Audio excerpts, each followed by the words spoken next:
to Wild Moos. I'm Nicole. And I'm Amy.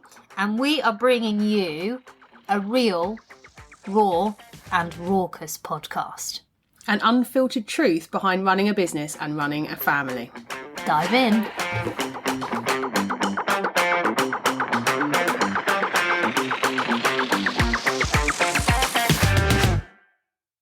We have got an amazing guest with us today. Welcome, Nessa. Thank you so much for having me. I was almost going to tell you then what number podcast you're on, but then I thought, no, it's probably wrong because I was thinking of your old series. No, we're on series 2. I think 4, 5. I have no idea. Something like that. I think I've got one to catch up on. Have you? Looking forward to it. So, your company, Epiphany Closet, is fabulous. Thank you very much. And we've got you here today because, first of all, you're an avid listener of our poddy, aren't you? I am, yeah. And we want to talk to you because we love hearing about what you're doing, where you're going, what you're doing with your business, but also what you've been through. I think with your previous employment and menopause, we've got so many things we need to talk to you about. I'm so excited about this. It's been about like 3 hours. No, not at all. Shall we do you want to tell us a little bit about the Epiphany Closet? Yeah, I mean, I think if you'd have asked me that 4 months, and probably a month ago, I'd have said, no, not too sure, but it's that confidence. And I met these 2 lovely ladies that have just given me that confidence back. I don't know who they are. One's called Nick, one's called Amy.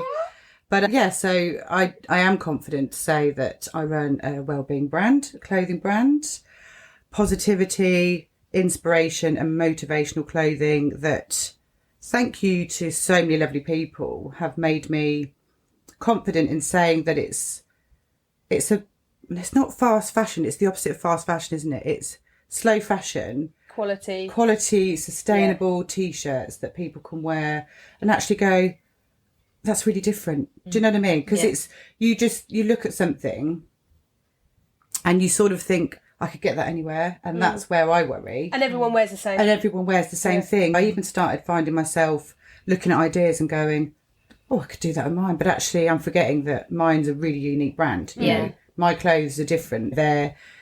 You could get them in a similar sort of context from our local, shall we say, high street shops. Yeah. But they're cheap. They're impersonal. There's nothing that I would want to go and buy. Yeah. But so... But you're also driving community behind what you're doing. Yeah, actually, I watched something last night about a woman that had somebody say, you're just there for the money in business. She said, no, this is about my community. And community is really important to me. I think I even call my followers my community. I really hate, I really, really don't like saying, oh my God, I've got 1,000 followers. It's lovely to reach that achievement. But community generally is what it is. I've met so many people that have grown in the Epiphany Closet. I mean, obviously we met away from the Epiphany Closet, but through a friend that has brought us all together, all of us running our own business, but reaching out to customers that actually, quite personally, this sounds really sort of quite big-headed. They need me. Does that make sense? They've come to me because they need to talk. Yeah. And as much as obviously that's not my business, I'm not a coach or counsellor, but to have that community say, do you know what, your t-shirt made me feel amazing today because I put it on and it just made me think of you. Makes people feel powerful. It does. Because let's talk about what's on the t-shirts first of all. What are your top selling quotes or images on your t-shirts? I would say the sports club that's obviously incorporated into the Epiphany Closet, that is more of an image with text. So I really want to get the sort of point across of a quote that is inspiring, but actually images, sometimes people like to see, there's always going to be something spiritual with me on mine. There's always going to be something that's connected to moons or spiritual sort of being. But obviously most of them, I would say, are quotes, inspiring quotes. And I'll always, I say always, that would be a bit untrue. I try so hard to get my own quotes created. And they're mainly from listening to people. So I'll listen to people's stories and then I'll pull something from it and go, that needs to be on a t-shirt. Yeah. That's their their heartfelt message. Yeah. Not too sure whether there's probably a few trademark issues with some of them because It's just conversation. It's you know, and actually you've got more chance of having issues with copyright if you are taking someone's famous quote, like Yes, you know, a celebrity. Yeah. So you have, I can see Show Up Consistently as one of yours. What other ones have you got? So in the sports range, we've got Fitness is My Therapy, which has been really popular. Actually, I think it's so many people's therapy. Yeah. You know, it might not be what everyone wants to wear on their back. Yeah. But that was the first T-shirt that was created, and I'll be really honest, my eldest daughter had a huge impact on that. I struggle with the creative side of art, so that's not my forte. That takes me a heck of a lot of time to sort of get something right. Yeah. But so yeah, Fitness is My Therapy. We've got Remember Why You Started. I love that. That's such a lovely... well, it is. We all need to listen to that. It doesn't have to just be in sport, does it? It resonates with so many different aspects of all of our lives. Yeah. But yeah, so the fitness, I need to create more in my sports club. It's one of those things that so many people are after it. But actually I'm trying to build it for what I've got because they're so special. So I've actually sent a few off to some content creators this week. So I'm waiting on the feedback on that. But yeah. You had the lemons as well recently, didn't you? Yeah, that's launching this Friday. So that's my affirmation collection. So we've got When Life Gives You Lemons. I don't just like popping a quote on a T-shirt. I really think having the understanding of the meaning underneath it is really important because like When Life Gives You Lemons, it is a standard quote. Yeah. But the positivity quote at the bottom of it is what I want people to read. So yeah, we have an orange T-shirt coming out about fruits and seeds and planting your seeds. So yeah, that's all coming out on Friday. I've got serendipity. It's all the things that I've listened to over the years from people. So that's a word that my daughter's really passionate about. You know, the loved one that I created and you kindly modelled. They're all the sort of things that I think people resonate with, you know. Yeah. But sorry, I was just going to say, what's your gut? but it's so hard because I think what I have noticed I do things that I love. Yeah. And it's so hard in business. You would do. You would, obviously, it's your first sort of instinct, but actually it's not necessarily what everyone likes. And that's what I'm starting to see on some of my products. You've got to do what other people want as well. Yeah, totally. Or be led by your customer to some degree. Yeah. So why T-shirts? Because it is just T-shirts you do, isn't it? It is T-shirts and hoodies. And my first sweatshirt comes out on Friday, although heat-wise, obviously, probably not the best time. But we all live in England. Everyone's going to need a sweatshirt when we go out on a Friday night or on holiday. So, yeah, I do T-shirts. There are more things coming. So there's going to be a new sports club range with caps and socks and a whole bundle. And that would be my last launch this year of a new collection. But T-shirts, do you know what? When I left my job, I needed to do something. I've always known that I've wanted to do something that can give back to people. So my thought was sort of something to do with affirmations, well-being. And my sister said to me, why don't you try cards? Why don't you try gift cards? Now, that is such a good idea but it's not niche. And actually, I'm not creative. And I'll be the first one to admit it. I'm not creative enough to put pretties, as I call it, on cards. I'm looking at your beautiful wallpaper as I say that. But actually, with T-shirts and quotes, I felt like it was the safe option, which is not always the right thing to do. But everyone's wearing it. We went out, had that amazing T-shirt on, and I had so much feedback from that. And then when you go out and see somebody in your T-shirt, which somebody sent me a few weeks ago, it was the most humbling thing ever. Yeah. It was amazing. So I think honestly, I think it was a way of getting spotted. Yeah. You wear a T-shirt. Yeah. You know, it's on you and you feel proud to show it off. Yeah. I also think, like, dress-wise, I don't want to say lately, but over the years, it's definitely become more casual, hasn't it? What, is it just an age thing? Oh, I think people's dress style is a lot more casual, isn't it, nowadays? Yeah. Yeah, because if we go out, you'll often see me in a T-shirt, blazer and jeans. Yeah. More often than not. And don't get me wrong, there's so many people that don't wear T-shirts. And when I first started the business, I've got a really good friendship circle within my sister's friendships. And I sort of did a survey and they're like, we don't really wear T-shirts. And then you sort of start thinking, oh gosh, is it the right thing? But actually it is. It's just not for them. Yeah. And I'm not going to appeal to everybody's fashion sense. But I follow a woman called, is it Astrid? Oh, yeah. Astrid. Lives in Devon, doesn't lives she? near my sister. Yeah, she's awesome. Yeah, I actually spoke to her the other day, asked her to model a T-shirt. Obviously, she said no. She's got 600,000 followers. Yeah. And actually, she's just bringing out her new black and white T-shirt. And I was like, please don't steal my idea.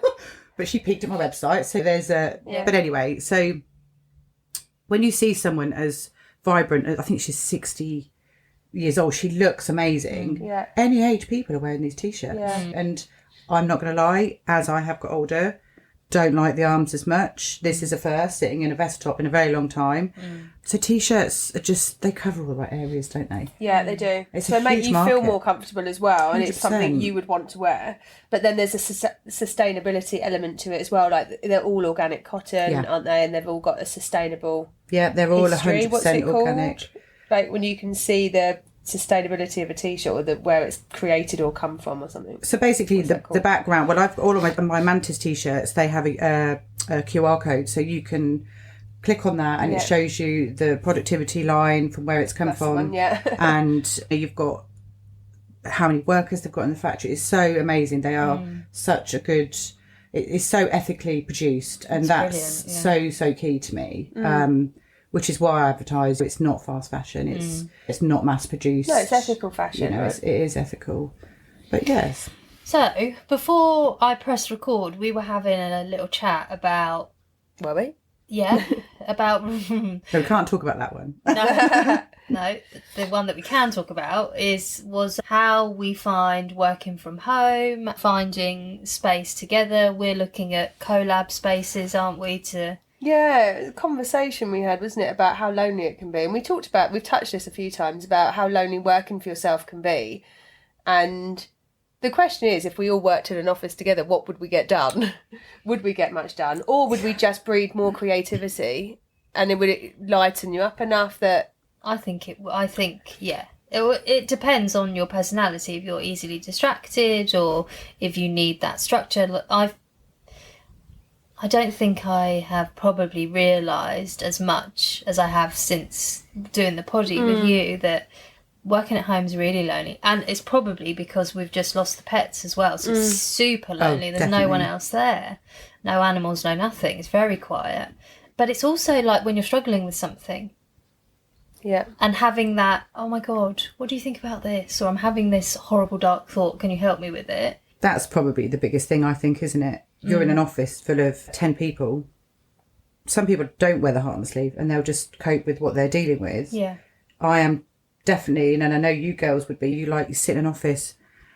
Oh, Amy, what do you think about this? What do you think about this? And as much as sometimes it might be intense, the idea that you've just come up with, I think is just so amazing. Imagine getting a community of business people, women and men, that you're creating an office space where you're going to do your own business, and the creativity that you would all get from those coffees. I'd have Amy do my nails there, and you wouldn't want me doing them now. But I think it's an amazing idea. I think it could really, really work. Well, it's out there, isn't it? There's people doing it. Yeah. But I suppose it's finding your own community, isn't it, and doing it. And we looked at various different office spaces and how much it would be, and whether you can just do a dip in, dip out. Like, I don't want to be tied up with new leases and stuff like that. I want somewhere that is just like 20 quid a day. Yeah. And we just say, we're going to be working here this day, this month. Anyone else want to do it? It's 20 quid. Join in. That's exactly it, isn't it? I always have this vision of, you talk about internet cafes, and I go to Magazine Heaven a lot at the lakes because free Wi-Fi. A couple of cups of tea is only a £5. It's a really nice, it's very dark in there, but you feel like you're in a space, a safe space. But if you had an internet cafe that had them workbenches that you could all congregate over, and you contribute, like say £10-20 a day, and there's like a filter coffee in it. God, I'd love to do something like that. Imagine having that where it's neutral ground for everybody. You wouldn't even mind travelling half an hour because that's part of your working day. Yeah, we did look at it, didn't we? Because we thought, well, there's something in this where we can probably list 5 or 6 people that would be like, oh my God, just one day a month at least. Yeah.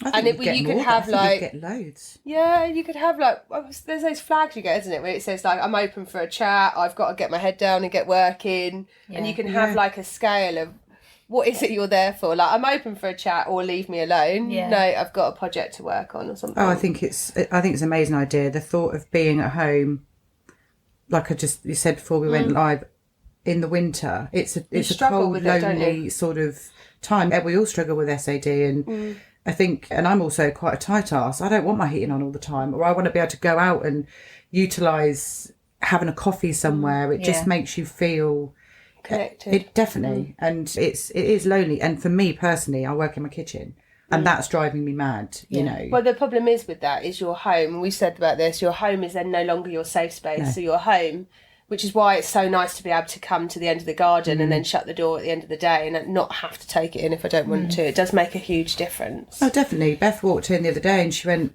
"Mum, this kitchen's got a really weird feeling about it at the minute." And I was like, "I know. Well, it's got a heat press there, an air fryer there, and my computer in the corner, and of course with clothing, I have to make sure all my clothes go into the living room on the clothes rail." Yeah. Because obviously you can't have food around, Yeah. and it's all those things. And like you, I mean, this is amazing. I would love a summer house. I think it's a great idea. But then I'm still on my own. Yeah. Do you know what I mean? So there's Doesn't solve that challenge. No, definitely not. So, Epiphany Closet, was that a side hustle to begin with and then ramped up on its own? Do you know what? That was a topic that I was actually said that word in my head in the car on the way over here. I was like, I think I've come to the conclusion, having said about going back to work, and it is a side hustle at the moment, and I don't want it to be. No, it's not. It feels like a side hustle. Yeah. Because it's obviously, it's not slow. It's going really well for 5 months in, but I want to be able to put a lot more financials into it. I want to be able to pump money into it so I can make it huge. Yeah. But at the moment, it's something that would be an amazing income as well as a job that I was having. Yeah. I mean, I'd be flying, but because I'm relying on it, because I have left my work, you know, it feels like a side hustle, and I can't do that. I need to be doing more. So It's so hard though. That's is. pressure. Really tough. the pressure's unbelievable. Yeah. It's like feast or famine as well, isn't it? So you end up, you're doing something for love, but at the same time you're thinking, sorry, that's me projecting. I'm thinking, fuck, I've got to pay the bills as well. No, it's 100% how am what's I in my gonna- head. Yeah. Yeah, and then it takes the joy out of it, doesn't Yes, it? You know, I stifles, think, yeah. and I think it was changing me as a person. Do you know what I mean? I felt quite isolated. Yeah. I have done in menopause anyway, but this, like coming out for something like this today, getting my hair done, putting my makeup on, I wasn't doing it. I'm not doing any of that. And that's not the Vanessa that I know. I'm always dressed, not over the top, but I would never go to work without my makeup on. Yeah. So I kind of lost myself. So I think it's really important to want to go back to work part-time, to have that sort of normality back and realise that I can have that business. Is it the routine that you struggle with not having? Yeah. Because even like in lockdown, I used to get up every day and put my face on. Same. Yeah. I had to, because I couldn't focus if I didn't. I had to go and work somewhere, even if it was in a different room. I'd have to get up, get dressed, put my face on, and then and go to work as such. Yeah, I It's think really difficult though. It really is. And I think my sister said to me once, you the thing is, you're so routine, Vanessa. Like I'm a bit organised chaos as well, but I am very good at organising. It's what I like to do. So to get up and put my gym kit on every day, even if I'm not going to the gym, I tell myself I'm going. Yeah. But yeah, I think it's probably, if I'm brutally honest, I think it's kind of, I've lost myself a bit, as much as I'm really loving the business, and I just love pleasing people and seeing it grow, and it's such an accomplishment. It really is. It's a bit for your own ego. I know that sounds a bit of a weird thing to say, But it's something to be proud of. but it is What I've something to be created. proud of, you know. And I think I'm scared of going back to work because I feel like I'm a bit of all or nothing. I'm very much on that sort of, you can't have both. And I don't do well at doing two things at once. Yeah. I've got to learn that I can, and I will. Of course you will, yeah. because this is your love project. And you want it to continue to be your love project, Yeah, totally. which means you'll move heaven and earth to manage that. Yeah, and actually, the word side hustle, I don't want it to be a side hustle. No. You know, I don't mean this in a derogatory way to anybody, but anybody can start a side hustle. I can sit and make some jewellery now if I wanted to, just to sell £100 worth a month. I don't want it to be that. I see big things. Like we've had many conversations, haven't we? We all see the future. Yeah. And I 99% of the time still see it. Yeah. So why are you then looking for employment? One, I think I genuinely will go insane being on my own. Right. I'm a single mum, which I love, I must add. Yes. I've got to put that in. My kids are amazing. You know, they keep me going. They drive me crazy. You know, I'm so grateful to be blonde because I would be fully grey. But whether anybody likes it or not, it's a lonely place. It really is. And I need structure. And without being crass talking about finances, I want to be able to have more of a autonomous life financially. You know, I'm lucky enough to not be working. I say working loosely. Obviously, I'm running my business. But I am lucky enough to have the funds at the moment to keep me going. But that's not going to last forever. Yeah. You know, and I don't want that pressure. I get that. I want that holiday. I want that nice car. Yeah. All them things that I think I actually think are crass. But let's be realistic. It's what we go to work for, isn't it? Yeah. Yeah. We all do. Yeah. So, yeah. I think there's no doubt about it. It's tough, and I am Wildbird's 5 years in now, and I still feel lost. I think I've gone through a really weird period of feeling lost. I only just recently, and we've been doing some mindset stuff, haven't we? Learning to, which is hard for a control freak, but I'm learning how to let go of the how and just know in my bones that it's going to be okay, because I've always felt like that anyway, but I've probably been too focused on the how do we actually get there. But that's the pressure, isn't it, as well? And that's that financial pressure where you're like, I have to just keep working, keep pushing this, and it's got to work, it's got to be okay. And there is an element of sitting back and going, it's just will, and I just have to have faith. I'm really enjoying that feeling, actually. I don't know Letting whether go I'm is losing... a really good feeling. But I don't know if I'm losing my... Comes with age. I feel like I'm losing my marbles, though, because if you look at the figures and the revenue of Wildbird, you go, why are you so fucking chilled out? But I'm 100%, and in a month's time, I may have lost the plot completely, but I know that it's going to be all right. And like I think I said this before, I'm doing all of the right things, but I'm stressing less about the how, because I feel so much more peaceful inside. Well, I think a piece of advice you gave me a few weeks ago was right at the beginning, actually. Just step away. When you step away and take that pressure off yourself and think less about it and the worry behind it, all of a sudden it'll just it'll come. Yeah. The obsession isn't healthy. No. But that pause and that break, Totally. it really is. But I think if you don't believe in yourself, then how is it going to happen? If you put that, you know, my spiritual side's going to come out a bit now. Sorry, but Don't ever apologise. if you put what you want into that into our universe, because at the end of the day we're all created. We are the universe, and it will happen. Yeah. You only put out what you put in. Yeah, And gratitude goes a long way. Gratitude, love practicing I gratitude. actually wrote an entire page just of gratitude yesterday. I just had Did the one urge. last week. I had Well a new done. notebook. Yeah, My sister had nice. given it to me. She'd got it at work, and it's an Amy Winehouse ones, and it says on the front, Brilliant. "You know I'm no good." And I was like, "This is such beautiful paper." I'm sorry, Willow, I've taken it. Love It was meant to be for Willow. I was like, I'm keeping this. The paper is too nice. And I just spoke the first front page. I just sat there, and Martin was like, "What are you doing?" I was like, "I'm just going to write what I'm grateful for." I Like, did that last week. so Whole it makes you notepad feel page. so good, Oh, doesn't absolutely. it? Yeah. But I feel like if you're putting that on paper, and it's also important to say it out loud as well. You know, I feel like you're giving back as well. Yeah, Do you like know I'm what I really mean? grateful for this Yeah. life we've created. 100%. And I wrote that I'm grateful for my intelligence. So you You know, should, like absolutely. I'm grateful for the intelligence that I've been gifted with to allow me to be able to do this. But also because this didn't all come to us naturally. We all have to work really hard to get where we are. And I don't just mean in business sort of sense. Yeah, We are bringing our children up to believe that they can do whatever they want to achieve. so we have to be able to believe that as well. Absolutely. And meeting you guys, that wasn't just luck. That was meant to be. My amazing friend Leanne, from most of my life. Yeah, the midwife. Leanne the midwife. Hi, Leanne. I've met a lady that I just think you're going to really love, and then you're friends with Amy, and through your friends of we met at the pub. Yeah. I just believe things are meant to be, and we are all deserved of what we are creating, and it will come. I'm a great believer. Yeah, it will. And when you do let go, and these things just land on your lap, you're like, oh wow, amazing.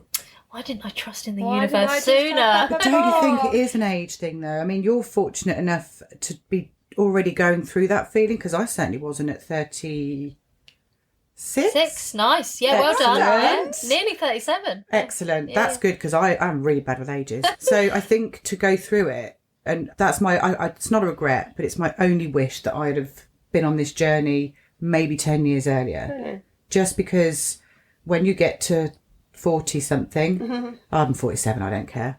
It's scary, because you think, I've only got a few more years left of doing this, but actually, huge follower of Jane Fonda. I just look at her every day, and I am wholly inspired by that woman. Yeah. I will be going at 100, pissing people off. The other thing that I keep telling myself as well, which I think is helping with the mindset stuff, is I don't know where I've got it from.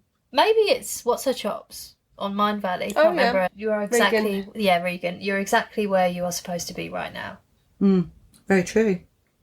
So, and it's grasping those little moments. I think when you're hustling really, really hard, that hustling feels exhausting, doesn't it? It drains your soul. Yeah. And it's not joy. no. You know, it's not light. It's not like, it's not living, is it? It's force, square peg round hole. Like, I need this. I have to make this work. It's like anger inside, isn't it? And actually, as we're talking about it now, you get I said I've been having body, that sort of like stomach issues. Actually, if I'm really honest, I would say a high percentage of that is stress in my belly. And I read something really, really... It's fascinating. Your gut is like your second brain. It is your second brain. And if you have stress and inflammation in your body, we all know what inflammation leads to. And it's so dangerous. I get a really bad stomach when I'm stressed. Yeah. And it's not... And then, of course, that leads on to not eating particularly well.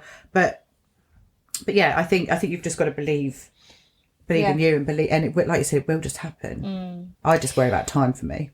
Now you've made the decision to actively start looking at roles and looking at part-time positions, how does that feel for you? I'll be honest, I woke up this morning after having applied for a couple of jobs at the weekend. I get nervous. I just because I'm not the sociable person I was probably 10 years ago, not because I've lost confidence in socialising. I don't want to. I don't like people. I think you're an introvert, like, underneath. I think I'm an extrovert introvert, and when I say that to people, I get laughed at. Me too. It's funny, isn't and it? We are very similar like that, aren't we? I was like, mate, I am an absolute slob, like quiet slob. I love to be on my own or be in like my little bubble at home, like nobody else around. 100%, which is a real contradiction in I don't want to work from home. I'm really lonely. Yeah. But actually, I want to be able to pick when I want to see people and speak it's the to freedom of choice. The thought of sitting in an office again, not in contradiction to what we were saying about dipping in and out of it with our businesses, but the thought of being in an office environment with different natured people and accommodate. I haven't got any tolerance, girls. So what sort of job are you after? What are you applying Well, for? I mean, obviously my last few years has been admin. You sort of working with tenders, sales. So I know my experience is really vast. It's in so many different areas, customer service. Actually might be going for a tender. Do you think you could help me with that? I mean, I haven't written my own tender, but obviously we used to do all the administration on it. It's great. I love tender writing. It's really... Shut the fuck up. Oh, God. What? When we used to get a tender at work, can't say too much about them, obviously, because it's disclosed business, but it was probably one of the most enjoyable. I mean, it was stressful because you're under pressure. You've got to get that tender to win that. Stuff, but there's loads of things that you have to, like, it's not an easy process. Oh, all the Nessa, rounds, will you everything. help me? I would love to help you. Listen, why could you... Right. Yeah, I know, yeah. I actually said to someone the other day what I did, because I said, if you need any help with your business, this is what I do. Right, list out what you do and what your last role was. So I was in customers. I worked in accounts, moved up from there because it was temporary. So I went from accounts to customer service. So I'd help like schedule engineers and logistics, all that sort of stuff, in production, quotes, purchase orders. So I've done all the purchase ledger, and then my last role was sales coordinator, and that was a really vast sort of area of again, sort of finances, All the uploading budgets. tenders, budgets, organising meetings, project management meetings, all of these things. And I know. Sorry, we are, for those of us, those people that can't see us, Amy and I are looking at each other going, Do you need to work for anyone else, or could you just set yourself up as a virtual PA? there we go. Well, here you go. Now, you two, I've actually got goosebumps on my arms because I have always wanted to do consultancy work. Yeah. I love fixing people's businesses. I had so many opportunities in my last company where I almost begged for more work, almost begged my MD for, give me something to get my teeth into. I can fix this. This is not going well. What is it? What's your superpower when you're fixing? Is it when they're financially ruined, or is it when there's no culture, or? Well, mainly work culture is a huge thing for me. Yeah. So fixing a work culture where you're not getting the best out of people, so you're not, I'm not so interested in, which is a bit of a sort of oxymoron, I think.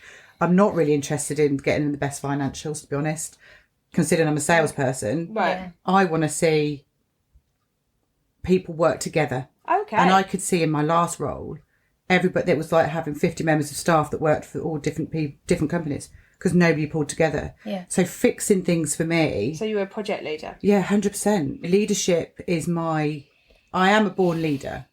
That sounded really big-headed. No, please Like, take it. seriously. If you're saying it and you mean it, you don't ever need to apologise for that. No. Own that. Come on. What the fuck are you doing? Thank you, Amy. I don't know. Do you know what? And I know what I'm doing. When you get told no so many times, you're a woman, you're not going to be in that role. You just go, okay, well, I'll believe that then. I almost went for a project management job in my company.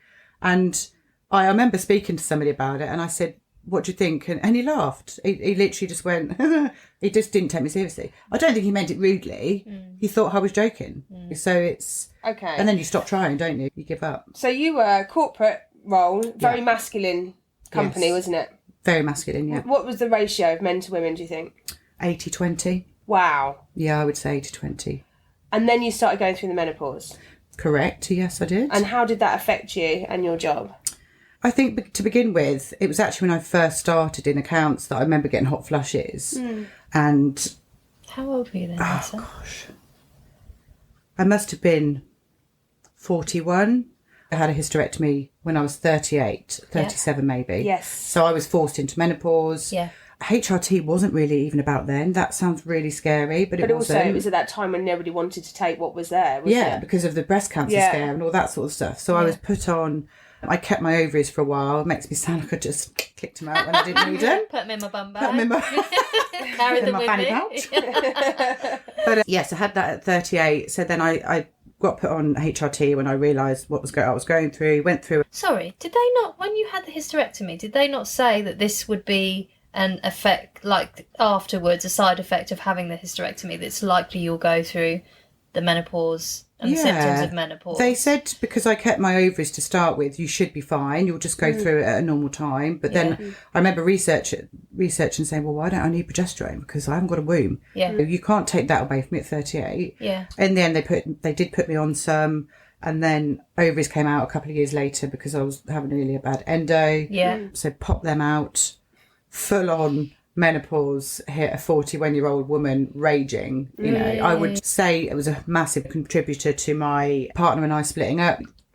Working in that environment and just, you could feel the rage I used to get. The heat would come through. But anyway, I moved through the system, moved through the company, and then I would Did say... you say anything to anyone, or did you just carry it? No, not at that stage, because I think I was still because that was the same time that I split up from my kid's dad. So obviously that was quite a big thing, which is all lovely. We're very lucky to have a great relationship.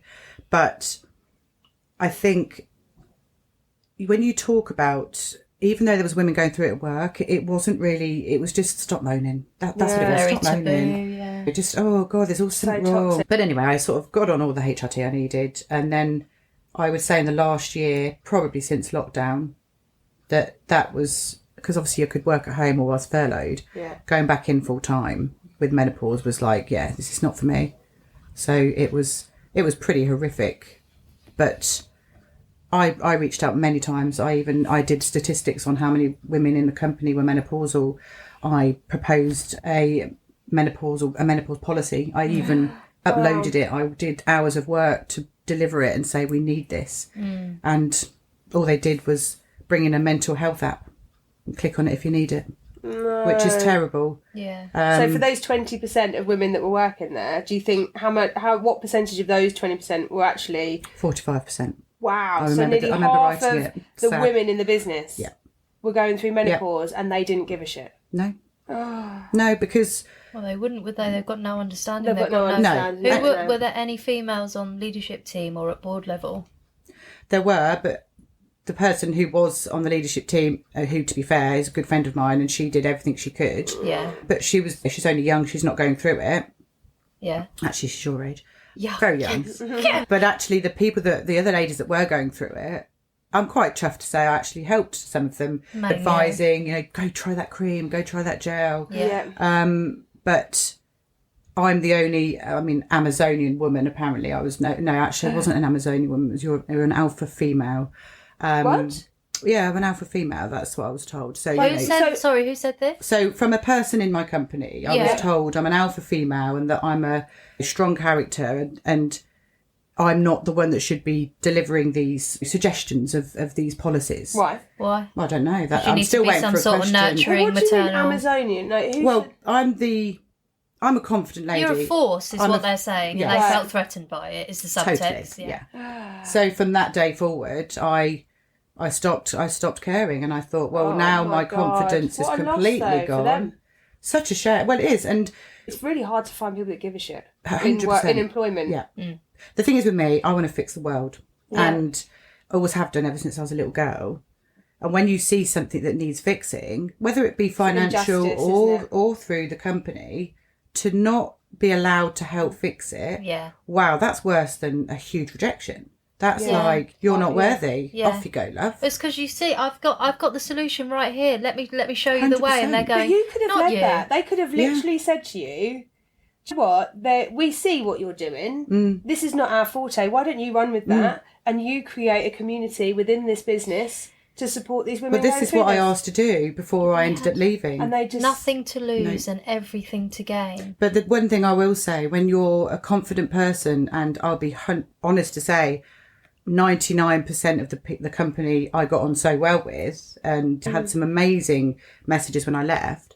The other 1% that didn't like Vanessa were the ones that were able to put the influential input on why I shouldn't be allowed to do it. Yeah. And that's kind of where So all of this happened in 2023, or? Yes. It happened. It's been happening for probably a couple of years, and when you can just put up with something. Yeah. But then obviously, the stronger you go into menopause, obviously I'm in the height of it at the moment. You either don't tolerate it, or it turns you into an absolute mess. And unfortunately, it did the latter. So it was, you're not going to be accepted. They don't want your idea, so you're going to have to go. So that was the only way out, because. And then I thought, well, I'll channel the energy into myself, because the stress is not doing me any good. Yeah. And what a bloody great move it was. So chuffed. Yeah. Because there I got to build the Epiphany Closet, and to be completely honest, in their work time. Yeah. Because it was, when it was quiet, I was like, what can I do to get out of here? Yeah. So I'm actually really grateful for being treated. In some ways, it made me think, right, girlie, go out there and do it yourself. Good for you, though. If they don't want it, I'll have it for me. Nessa, a lot of this story is tough, but it's really resonating on this side with my corporate life. Yeah. It's so hard to be in a male-dominated environment. Oh, totally. I think it's getting better now. I do think it's getting better, but it's really hard, especially if you're a strong woman or if you've got a force. Like, you just get called a bitch, or like you're hard-nosed, or you're Amazonian and you're far too strong and powerful to deliver this message.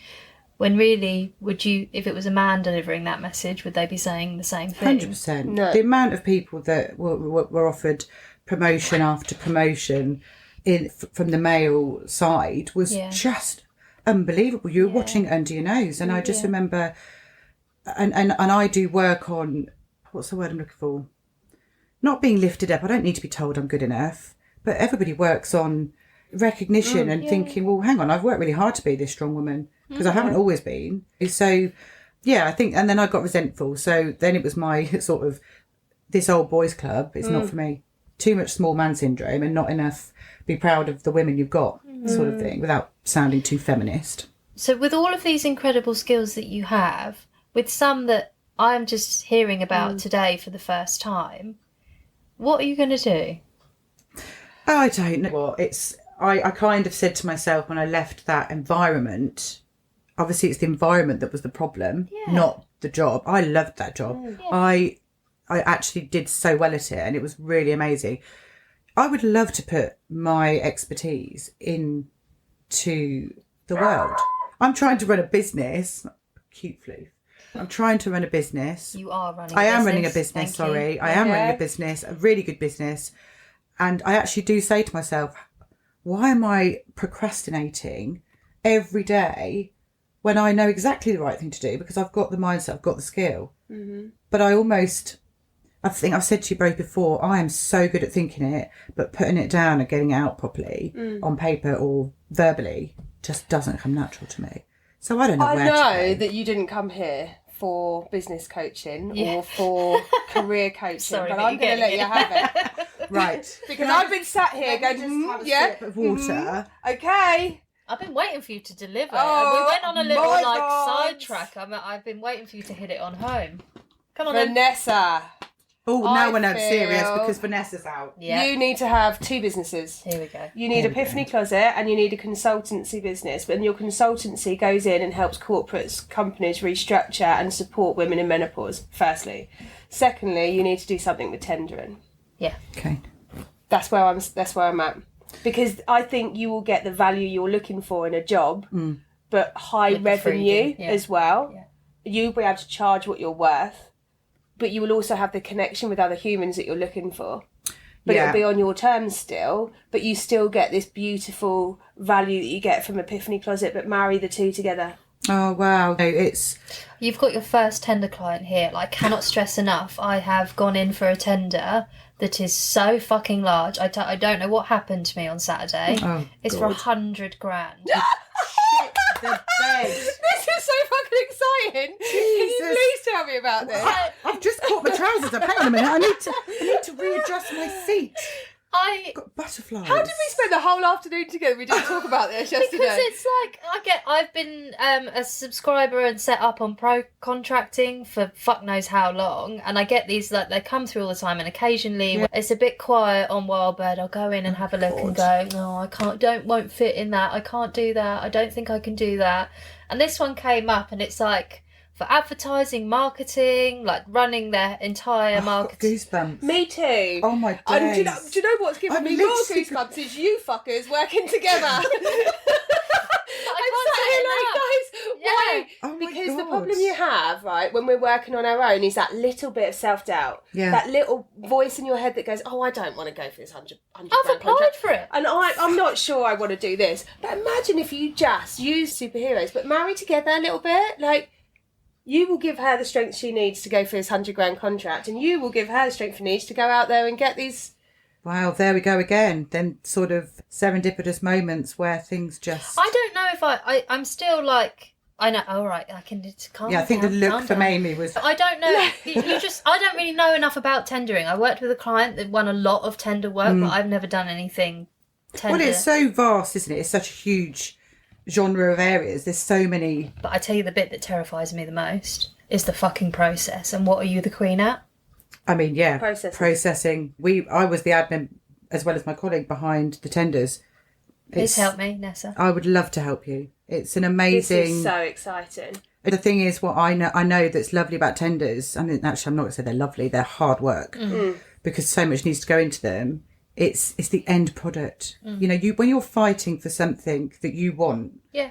it's, you know, I mean, 5 years ago, I didn't even know what a tender was. It's like a business plan, right? But a sales business plan. It's like you're doing all your fighting to win the research, competition. yeah. You've got to show why your business is better than them other five. It's like a fucking People. proposal It on is. steroids. Like, it's next really is. level, isn't it? And there's the the hoops that you have to jump through, and that's what terrifies me a bit as well. Is like, have I got the right criteria? Am I going to? What am I going to have to? Yeah. And actually, I are might you have good to enough? submit You worry my that is accounts. it good enough? Because I know as our company, you'd think, well, there's not many people in what we did in our industry, so there was a there'll really be high. fucking But there shed will loads of be, yes, marketeers there going for will. this shit. But then Shed you've loads just of got to do the agencies. research on them. Get your ITV experience all over that shit. Oh, 100%. You've got that. That's just Please help me. absolutely. So you were saying, sorry, back.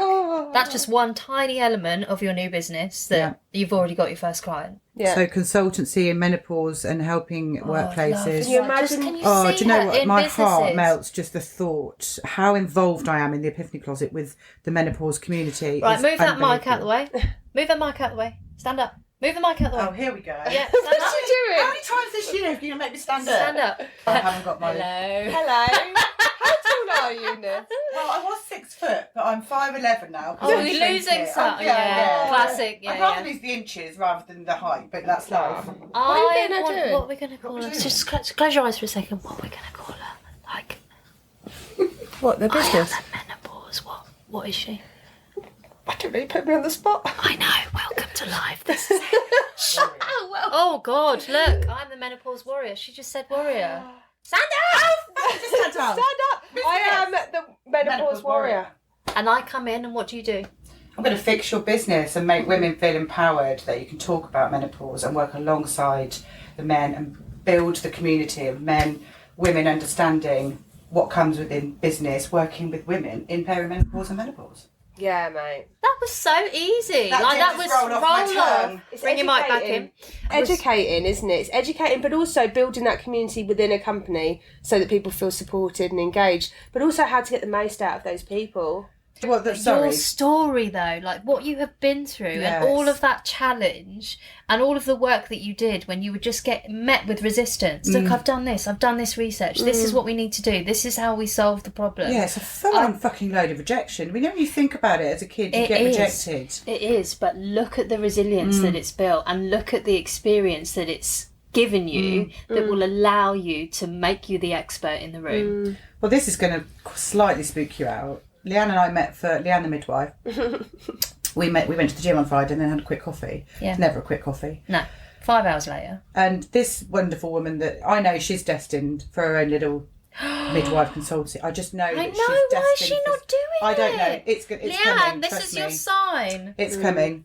She's going to be our fourth warrior. She said to me, have you thought about going into consultancy and doing your own menopause stuff? Oh, for fuck's sake. She said this on Friday. Right, okay. This is someone that hasn't got any confidence in herself, bless her, to go and do it. And I said, I'd love to, Leanne. I said, but I think I needed to go to university for that. And that's what stopped me. Wow. That's what stopped me. Bullshit. Where's your bullshit buzzer? Oh. Wait. Oh. Hold on.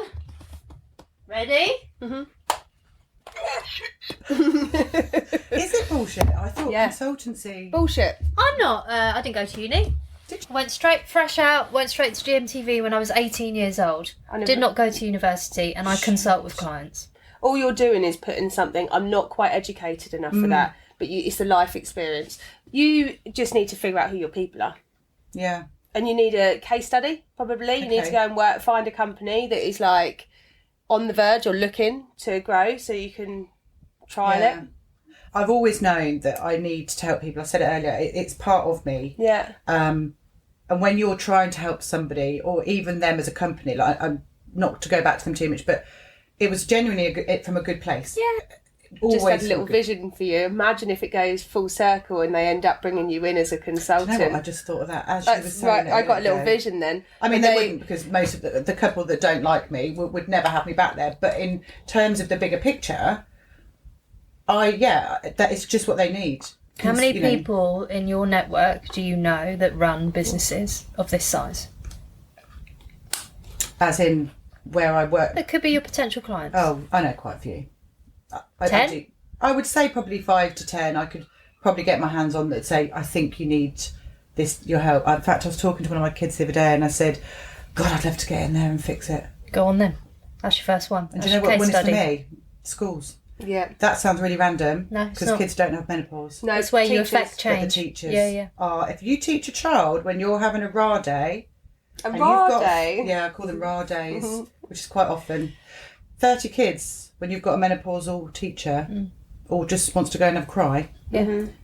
You go into a school and I can promise you they're not educated. Them teachers or them headmasters, are they still called that, principals? Heads, yeah. They're not educated on how to manage their staff, you know, and what their needs are.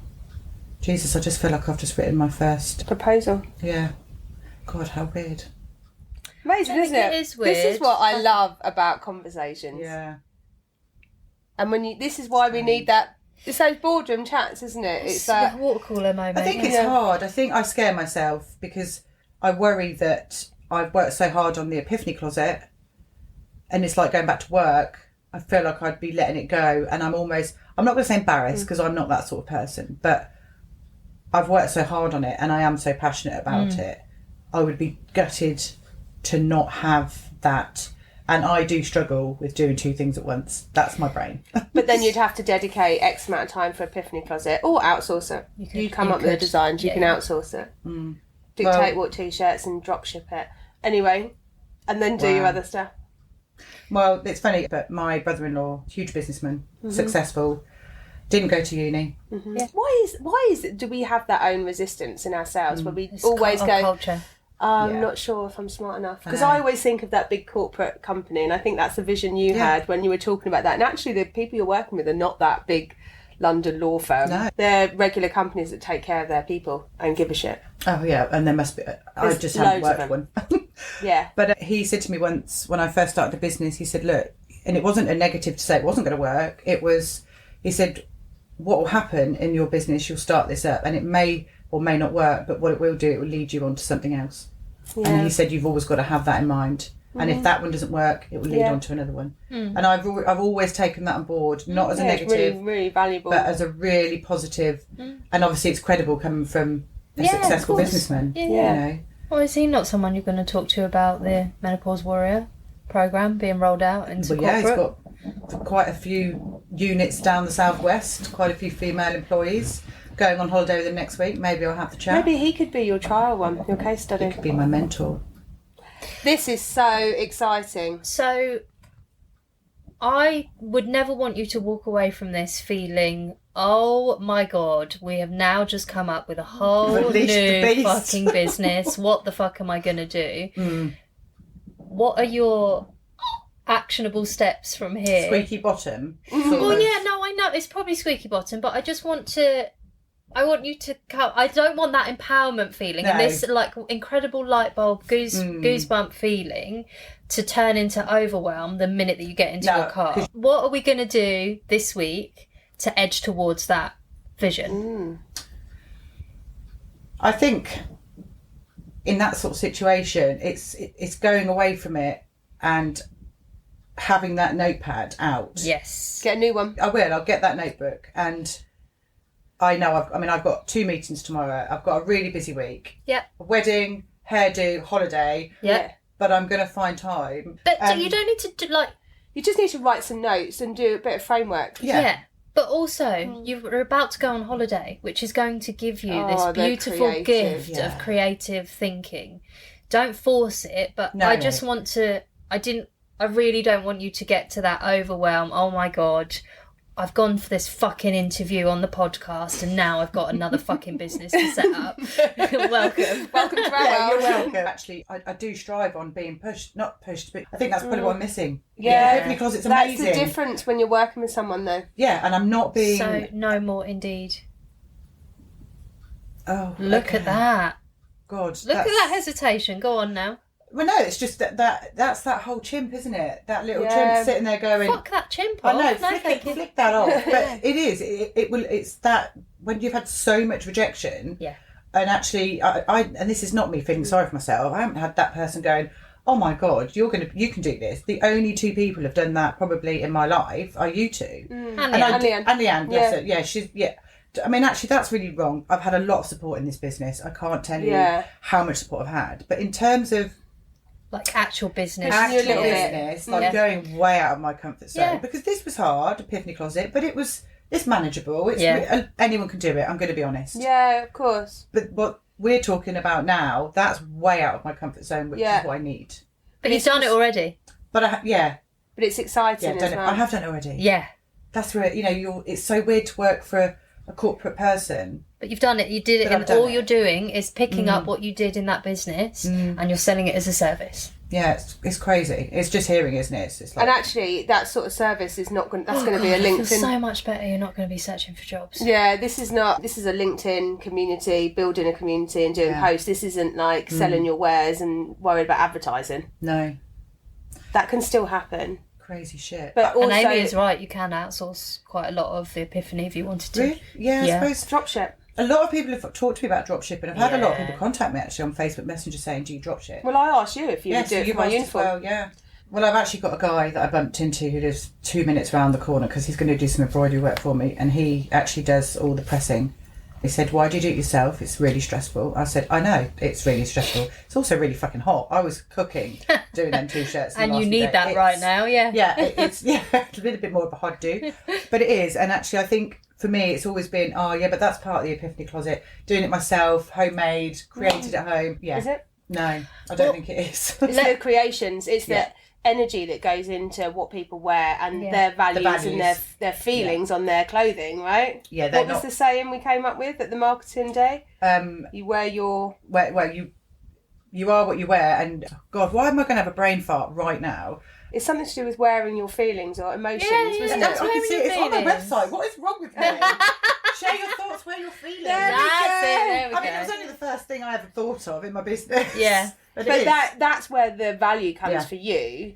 You can outsource that, Shizzle. Easily. Wooden spoon up. Go on then. So, imagine... Are you a visual person? We love this shit, I am. don't we? I've got a vision board. Yeah. You are I a just visual created person. one. I'm Yeah. very much a vision board. Right, Yeah, okay, visual. cool. So, when we are thinking about the Epiphany Closet and this really cool new consultative work that you're going to be doing, you're going to be paid megabucks to do this. Yeah. And no doubt about that. Well, you can set your price. Whatever you want it to be. Right. Just get comfortable anybody with else that for doing a it? second. What, consultancy? Tender consultants? Yeah. No, so- no, no, tenders, no, the no, menopause ten- stuff. Oh, the menopause stuff. Yeah. I don't know of any. I know there's a lot of work going on in menopause in general, And like medical NHS, space, and but not necessarily in business. Helping corporate. No, not that I know of. Imagine if you could go into NHS and affect change at that level on how they deliver their menopause services. Just yeah. as a little side note. Okay. But just to get you I'm going to say it again, this is going to earn you megabucks. Right.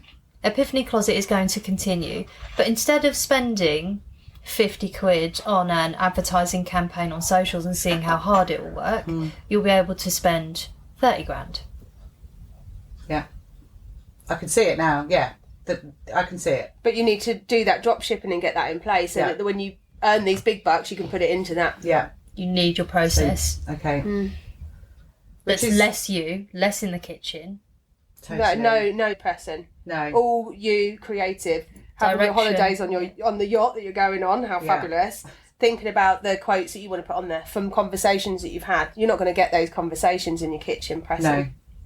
No, you're right. And actually, And then we're going to go and rent some space somewhere and work together once a month. oh, that would be once a month. I want more than that, though. Do you? That's my I probably mission. want once a week. But I Yeah, think you do, don't you? my sister said something really. People's opinions, are, as you may have noticed, really affect me. People's, whether it's negative or positive, I really strive on people's opinions. Yeah. And I think that comes from a bit of lack of self-confidence. But my sister said something really cute the other day, and while I was down there, she said, "I know you're not a coach, but why don't you do something with menopause to help people? Yes. Because you're so good Yes. at talking about it and sharing it. Yes. I'm not, I don't want to be a counsellor. I'm too emotionally."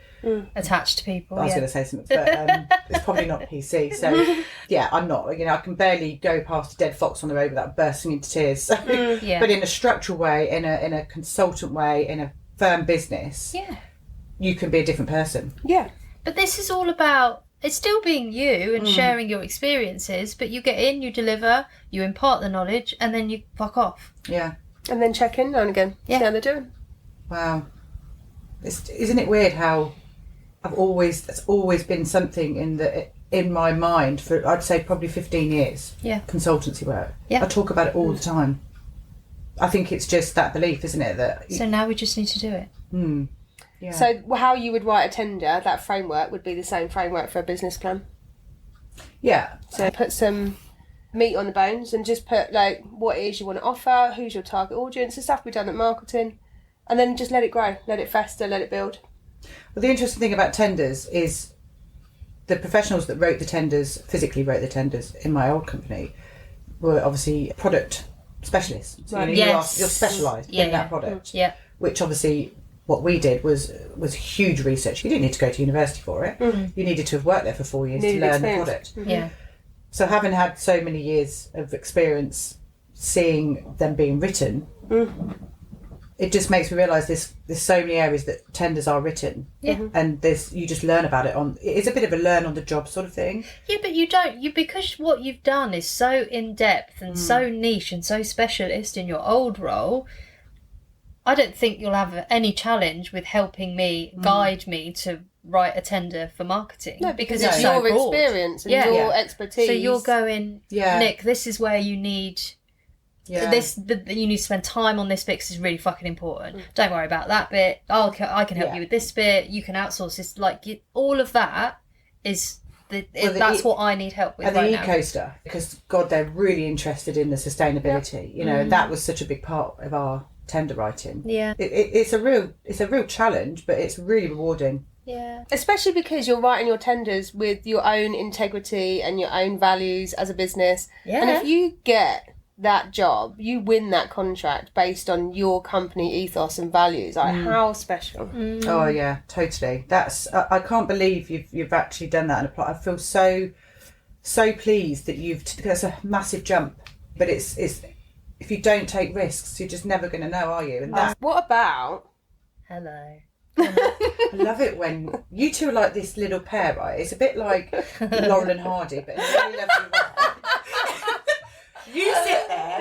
I am quite quiet. I can see you ticking because this is how I know you were. And then you sit there looking really surprised and bemused and go, here she goes. Yeah. Here comes a clanger. Well, what I'm thinking is, why don't you do a trade swap? Yeah. You help her with her tender to get a one on the go. Yeah. Definitely. You help her build the framework of who her client is for her menopause. It's a great idea. Big It's a time. great idea. You're fucking welcome. What the fuck are you going to do in this? that on a t-shirt? You're fucking welcome. Yes! I love it. I I'm am a menopause warrior. Fuck me. Yeah, well, I mean, bloody hell. I feel like I've got it all under control, touch wood. What's the best thing for you? What's been the best thing for you, HRT wise? Alcohol, no, sorry. Actually, the opposite, not alcohol. Alcohol is awful, isn't it? It's awful, horrendous. Because it gives you the old beer fear, doesn't it, the next day? Like anxiety. Oh, the anxiety after the hangxiety. The week in Devon, sorry, a couple of weeks ago, I other than I think I had like COVID after, we all had bugs. Oh, no. Then had an infection, so blah, blah, blah. You know, it just wiped me out for 2 weeks. So I can't drink a lot in menopause. So what did you say? What do I have? What's your best treatment? So I've got a couple of friends that love the gel. Yeah, I have the gel. What's the gel? Easter gel. Inside of the thighs. So either in your thighs or between... What does it do? Hair Release loss. the hormone? So you're replacing your estrogen. Because obviously I've got no ovaries. And even if you have got ovaries, as you obviously get older, from the age of 30, whatever it could be, any age in your late 30s, you lose the estrogen levels in your body. So that replaces it. I put it either here or between my legs. On my thighs sounds much better. Slathering it on. And then I only got given testosterone a few months ago, maybe last year. It's quite harsh on your body, and my levels were depleted. I got told I had none. Wow. Which makes sense for a lot of my moods. And that's where the high emotion comes from if you haven't got enough testosterone. High emotion, lack of libido, not that I would have known anyway. But yeah, brain fog, all the things you need to function. Yeah. Apparently only men have testosterone, you know. No. We all know that's not true. Yeah. So I have a little bit of testosterone on my belly twice a week. What does it...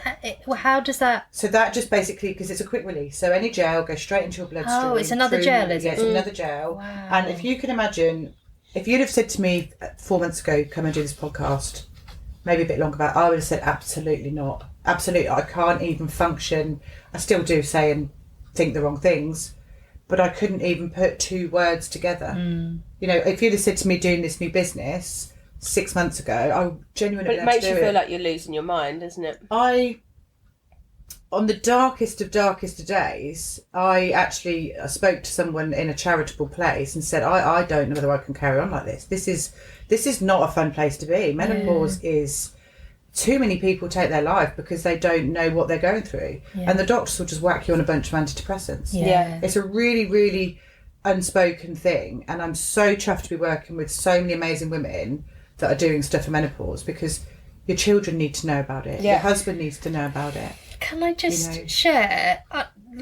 I think it's wonderful that so many more women are talking about it. I really do. But I'm scared. Like, I'm really scared for it to start happening to me because I don't have the knowledge at all, or the education. And you wouldn't at 36 either, would you? Because yeah, but I need to know. You don't learn about it at all. you I don't. remember speaking to my nan about it, and she was like, "Oh yeah, we just didn't talk about it. We just knew what was going on. We gave each other like a little wink. So you're all right. Are you my surviving?" mum said the same the other day. She's 70, and you know, I think our parents are the same age sort of area, and she said, I remember my mum going through it when she was 50. It looking back, I'm thinking, wow, she did go through it. Yeah. She never got given HRT, and she's even told now, I put something on to Dr. Louise Newman today in a message, she's been rejected for menopausal treatment, HRT now at 70. There's no reason. I will have to send this link to this woman that got given all HRT at the age of 70, got taken off of antidepressants. She walked back into the doctor's clinic and she's got a new lease of life. I read it and cried. Yeah. What? And that's 70. And I mean, I'm 47. I honestly can't tell you. There's nothing to be scared of, because you've got so many people around you now that can help you. But I feel fortunate. Yeah. Because it is so spoken about, isn't it? Yeah. You know, we've got you. You'll be fine. You'll have years. I know, and I'm so grateful for that. But I feel for a lot of women that aren't in that fortuitous position, and women that have been through it and been on their own. Yeah. And actually, I do know somebody that took their own life who was a bit older than me.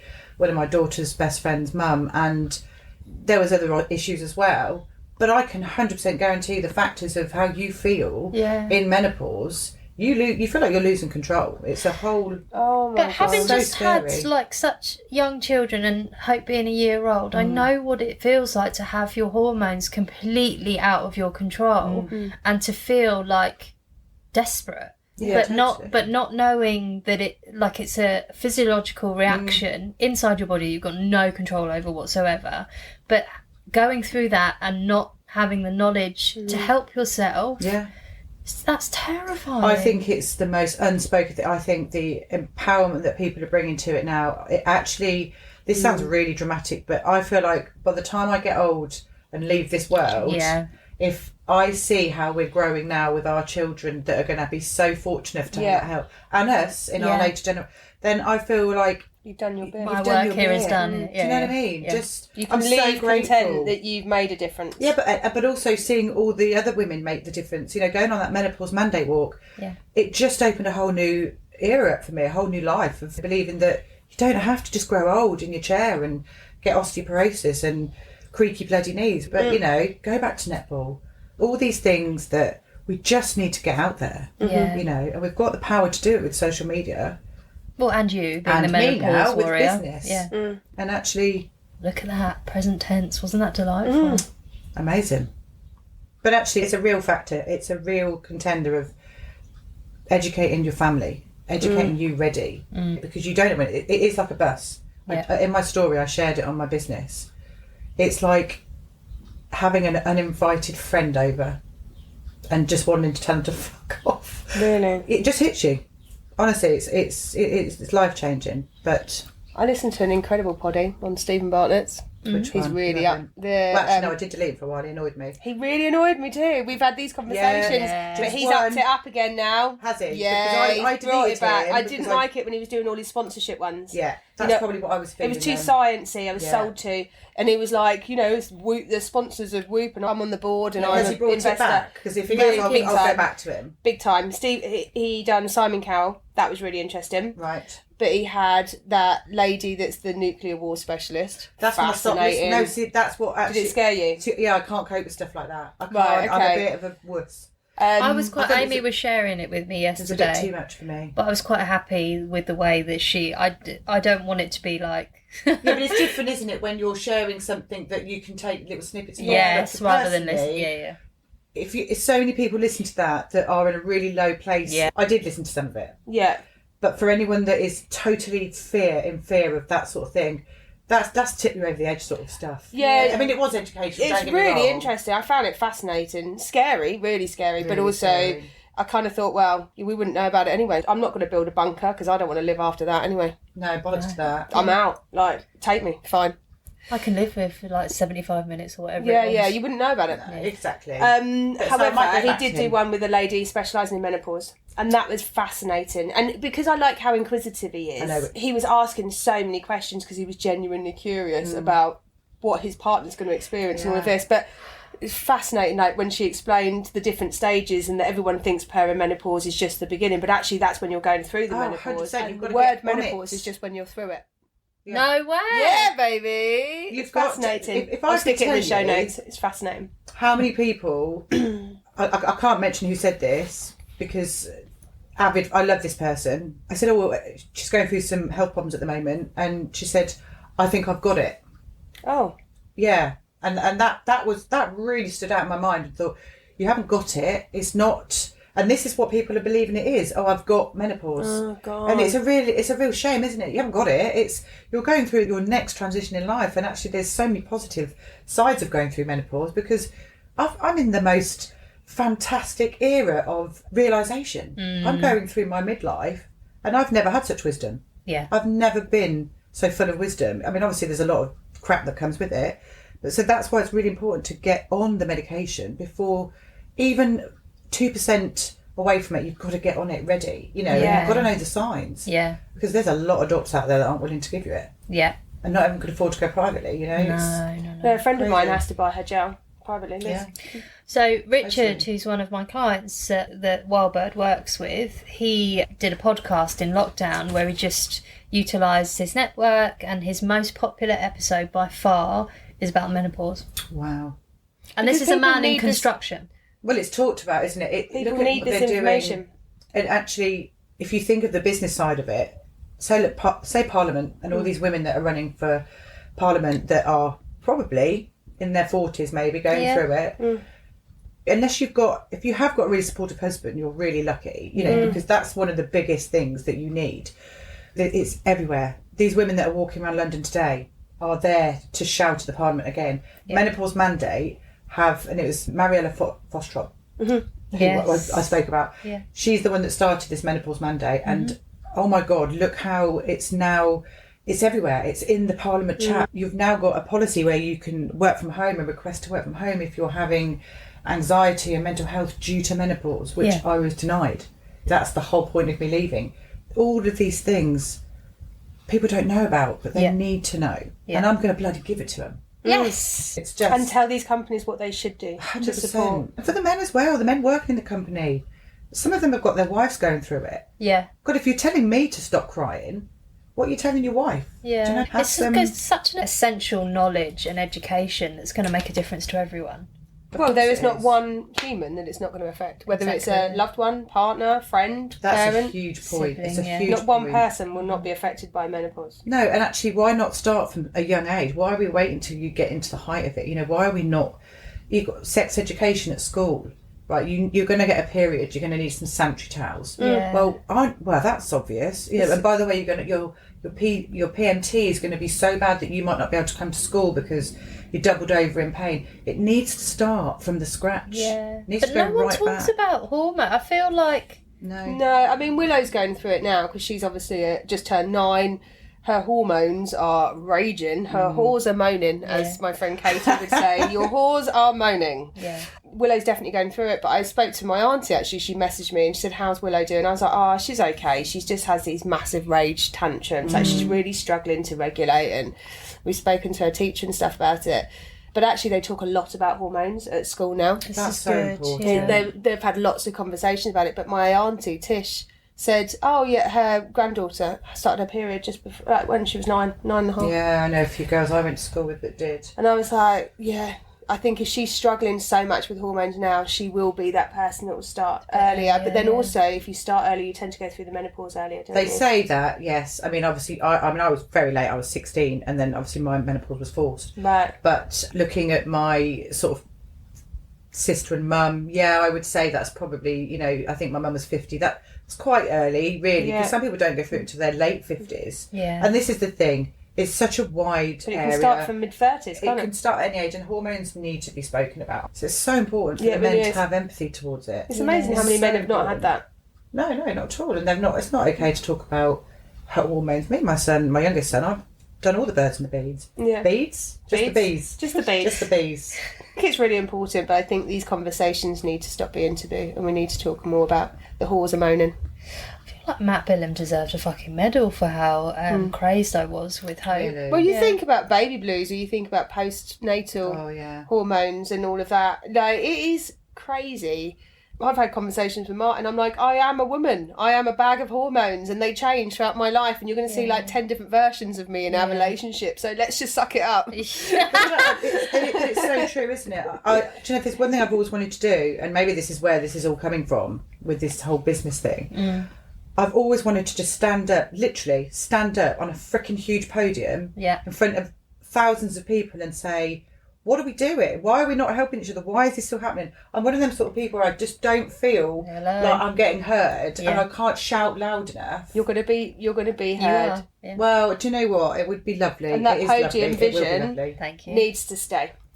That podium vision needs to stay, because you've already visualised that. It's going to happen. I have. I want to be a motivational speaker. I want to be able to tell people that I follow so many motivational speakers because We're going to do a TED Talk. a TED Talk. Do a talk about menopause and what we need to do to change the workplace. Oh, that'd be amazing. I think, I've just literally had 3 visualizations in the space of 2 minutes. My brain is like, wow. Can you get that notepad and write those visualisations down? Yeah. I'm fucking excited for you, I Nessa. think this is epic. Do you know what? Every time I come away from you guys, I have a big to-do list. but how I remembered it after, our last social, I do. And I think we all do. You both have got such exciting things. Your franchise, every time I go into Instagram, I look at my nails and I'm thinking, God, why have you not got one near me? I really, There is one coming. Good, because I get... Isn't there? What, Bedford? Is that? Oh, maybe. I mean, I'm not Bedford, but I'm willing to travel a very long way to get my bloody nails done. And I get so excited looking at all your stuff. It's just lovely. I tell all my friends about you guys. You know many people think they're probably not interested. I don't care. I'm going to tell you that I've got these lovely ladies that I'm going on a podcast with, which I didn't share on my story today. But yeah, like working together with you guys is just, and friendships that form and community, so important. Do you know what? I think there's something really magical about lifting each other and supporting each other, but also giving each other a little bit of a boot. Yeah. Like, stop fanning around, will you? Oh God, yeah. And if anyone needs that boot, because I live at my own arse, I'm sorry, but I do. And Yeah, we all do. yeah. But actually, someone said something really lovely, and it was just a case of something simple. Be kind and lift people. If everyone was just a kinder version, don't get me wrong, we all have our woes and our foibles, but if everyone was kind and lifted each other up, we wouldn't have all this awful, sort of stereotypical noise, shit that's going on everywhere. But it's simple and it's free, and it really pisses me off that people don't do it. I think there's Really a lot does. more people that do it, That is getting bigger. but I think, unfortunately, social media is like the devil. Yeah. It's When good it and comes it's bad. it's because it's so fake. I think social media is so hard, and it's a whole I can't conversation stand we the can have. fakeness of it. It drives me The whole look at me and the whole like comparisonitis and all of that jazz, when actually you're not in there. The people that give a shit and that are helping are not the ones putting that on their social media. The dickheads that are putting that shit on social media. Look what I've done, look at me. They're not doing it for the right reasons. I subscribe to someone who is an online trainer, and she shares how to set up your online training to be successful. And she shared something incredible. And it was, something's happened to me this week where Instagrams thought that I was the 2007 version of myself, and I wanted to set up a new course. So I started being served all of these cookies, and she shared that she's protected her Instagram space to only be about house renos, updates on kids. It's really, really safe space. There's nothing to do with work on there, because the minute that she has anything to do with online training, Instagram starts serving her this really toxic content that impacts her own performance. Yeah. So when we talk about socials, I think having that mindfulness of the things that are good for you and the things that aren't, and creating that space where the algorithm protects you and nurtures you rather than destroys your confidence. 100%. It was really interesting for me to see it. It's such a learning, because I was like, fuck, I've never thought about it in that way before. Never. I don't think you would, because you see so many people succeed on Instagram and they want you to see that. And only this week, and this was the whole point of me going back to work, because I kept looking at it and I'm thinking, well, I've got to do that day. I'm not doing enough. I'm not successful enough. I'm not. You're making me feel like I'm failing. So you need a purge. How dare I give you my time to keep putting all this stuff? It's almost like you're begging for people's custom, and I am not that sort of person to be desperate. There's so many things that I could do on social media to draw in more custom. Over my dead body will I beg, or also. With or without you energy, isn't it? Yeah, it totally is. And actually, it's not just that. I don't believe in being that crass person that goes, oh my God, I've got a 5-figure business. I mean, I have got a 5-figure business, so have a lot of people. Yeah. But it doesn't... But 5, 6, 7-figure businesses are all very different at different ends of the spectrum. Mm-hmm. Yeah, and who's in profit and who's not, all that Right, you could have a 10-figure business. It don't mean it's making any money. And that's the side of it I don't like. Yeah. The falseness. There's too much. There's too much. But we bang on about it all the time. I do. I get so irritated by it. But I hate the fakeness. I hate it when people are like, "Look at me," and that's what I mean. If you're out there doing good and just being kind, you're not going to be shouting about it. You're just going to be getting on and doing. I think being. And I want to protect that and really nurture these little group that we're growing. 100%. Of just like kicking you up the arse, but also loving each other. We don't have to shout about that, do we? No. One. Lovely stuff. Thank you, team. Wait to hear what you do with all this. Lovely. Fabulous. Thanks, darling. Thank See you. you soon. No, thank you. Bye. Thanks for listening. Don't forget to give us a cheeky follow, wild_moos. And if you've got anything that you want to hear from us, or if you've got any questions, please just ping us a DM. We'd love to hear from you. And please subscribe. Bye.